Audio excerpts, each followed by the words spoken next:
Listen up. If you've ever been betrayed, if you've been cheated on, or feel that sickening suspicion rising in your gut, you've likely heard one of her go-to excuses. It just happened. I didn't mean to hurt you. We were going through a rough patch. Let me be clear. These aren't confessions. They're psychological smoke bombs. They're crafted to twist the story, shift the blame, and make you question your worth.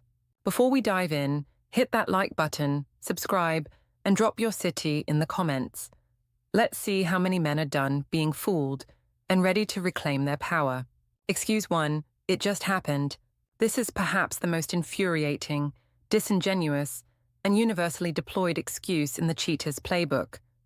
She looks you in the eye, maybe with a few crocodile tears, and whispers, "I swear I don't know how it just happened." She wants you to believe that infidelity is akin to a sudden, uncontrollable urge, like sneezing or an unforeseen natural disaster. She presents it as an accident, an unfortunate collision of circumstances entirely beyond her control. What it really means. Let's be clear, nothing just happens in the realm of infidelity. This line is a deliberate attempt to erase a series of very conscious, very intentional choices she made. It erases the moments she chose to flirt, to linger, to text back, to meet up, to escalate physical contact, to remove her clothes, to cross the line. It erases her personal agency and moral responsibility. Cheating is not a car accident. It's a progression of deliberate steps, each one a conscious decision to betray your trust. Excuse 2, I didn't mean to hurt you. This one is designed to pull at your heartstrings, to make her sound remorseful, to portray her as a tragic figure who simply made a mistake. She might utter it with a trembling voice, a look of profound regret, trying to evoke your sympathy.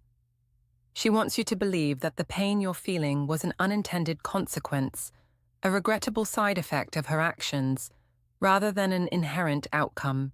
What it really means.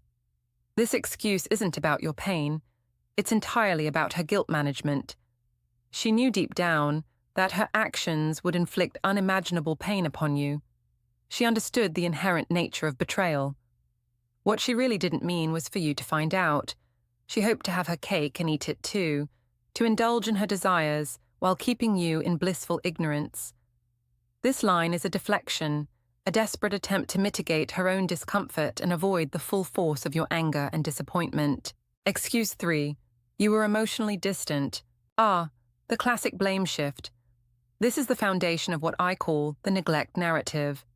Instead of taking responsibility for her betrayal, she immediately pivots, framing her infidelity as a direct, almost justified, reaction to your supposed failings. She will accuse you of being unavailable, cold, preoccupied, or unloving. What it really means. This is pure, unadulterated blame shifting. She's not owning her choice to betray your trust. She's reframing her infidelity as a mere reaction to your alleged shortcomings. Even if there were moments of distance or challenges in your relationship, and every relationship faces these, her choice to cheat was still hers alone. Excuse 4, I was drunk. This is the age-old plea for leniency, the desperate attempt to outsource blame to an external factor. She'll tell you the alcohol loosened her inhibitions, clouded her judgment, or made her do things she never would have done sober. She wants you to believe that the betrayal was a temporary lapse in control, an isolated incident induced by intoxication rather than a reflection of her deeper character or desires. What it really means. While alcohol can certainly lower inhibitions, it fundamentally doesn't create new values or desires. What it does, brutally, is reveal the ones that are already buried inside. Alcohol might give a person the courage to act on impulses they otherwise suppress, but those impulses, those inclinations, were present long before she touched a drop. Cheating while drunk is still cheating. It's an act of betrayal, just with less impulse control and a convenient scapegoat. Excuse 5, I felt alone. This is the masterstroke of wrapping selfishness in a cloak of vulnerability. She'll present herself as a pitiable figure, neglected and isolated, driven by desperate loneliness to seek solace elsewhere. She wants you to feel sympathy, to believe that her infidelity was a cry for help, a tragic consequence of her emotional deprivation. What it really means: when a woman says she felt alone, it almost always means she craved attention and validation, and rather than communicate that need directly, she actively went looking for it elsewhere. This excuse is a calculated manipulation designed to turn her blatant selfishness into a plea for pity. It aims to make her look like a victim of circumstances, a helpless soul reaching out for connection, when in reality, she made a conscious decision to seek external validation in a way that directly violated your trust. Excuse 6. I needed to find myself. This excuse, my friend, is a true wolf in sheep's clothing. It sounds mature, introspective, and almost philosophical. She might utter it with a faraway look in her eyes, as if she's on a profound personal journey, and her affair was simply an unavoidable detour on the path to self-discovery. It makes her sound deep, complex, and deserving of your understanding, even your admiration, for her quest for personal growth. What it really means: this is pure, unadulterated manipulation, designed to achieve two goals simultaneously: to gain freedom and to elicit your sympathy.